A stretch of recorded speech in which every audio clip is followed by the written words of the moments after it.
Assalamualaikum warahmatullahi wabarakatuh. Halo, nama saya Yusili Amri dari kelas 11-7. Saya akan menyampaikan ringkasan dari narasumber Dr. Li Ahmad Qasim mengenai gaya hidup berkelanjutan.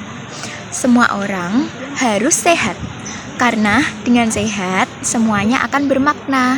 Saya akan membahas beberapa poin dalam video ini, yaitu yang pertama, faktor yang mempengaruhi kesehatan. Yang berpengaruh terhadap kesehatan yaitu 40% dari faktor lingkungan. Dari COVID kemarin menunjukkan teori tersebut lebih relevan. Selanjutnya itu 30% dari faktor perilaku.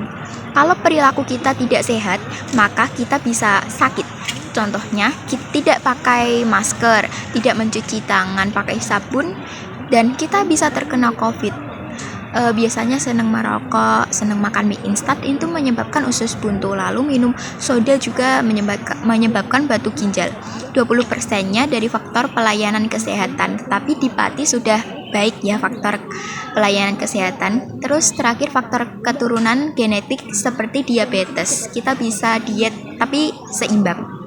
Yang kedua, prinsip yang kita lakukan agar lingkungan sehat, yaitu menjaga lingkungan kita, baik di udara, air, lautan, sehingga lingkungan tidak terkorbankan. Selanjutnya, dampak yang terjadi mengenai perubahan iklim. Isu prioritas mengenai perubahan iklim yang terjadi membuat kita merasakan dampak yang terjadi. Salah satunya, air.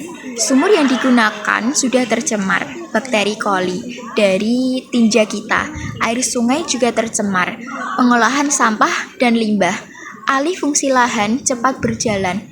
Yang dulu sawah sudah berganti menjadi pabrik perumahan. Bisa berkontribusi perubahan di iklim. Lalu, pendekatan yang harus kita lakukan. Pendekatan yang harus diketahui itu ada 5. Yang pertama, stop buang air besar sembarangan. Penyakit BABS dapat menimbulkan diare, hepatitis A, kecacingan, kolera, tifoid, paratifoid, polio, disentri. Maka dari itu, jangan membuang kotoran sembarangan. Yang kedua, cuci tangan pakai sabun.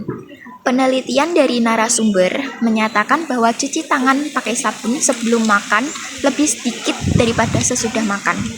Mikroorganisme di tangan dapat masuk ke dalam makanan kita. Maka, cuci tangan pakai sabun. Yang ketiga ada penanganan makanan dan minuman. Terdapat 5 kunci kesehatan pangan. Yang pertama adalah jaga kebersihan.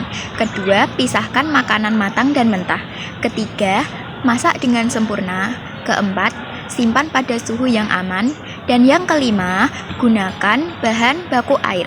Selain itu, kita juga harus bisa membedakan makanan yang sehat atau tidak. Maraknya bakso daging babi atau celeng menyebabkan 13 pelajar dan guru keracunan. Banyak makanan kadaluarsa, banyak ditemukannya formalin di pasar puri, banyak digunakan pengawet makanan. Maka dari itu, kita harus bisa membedakan makanan yang sehat atau tidak. Lalu juga ada pendekatan mengenai pengamanan air minum rumah tangga. Di Pati, hanya 21% air yang bersih, karena banyak sekali kotoran-kotoran, bakteri yang ada di sungai.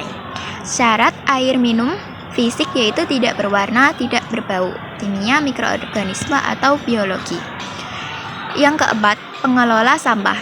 Kita dapat mengurangi sampah dengan 3R, yaitu reduce, reuse, recycle. Menangani sampah dengan pemilih, pengumpulan, pengangkutan, pengelolaan, pemrosesan akhir.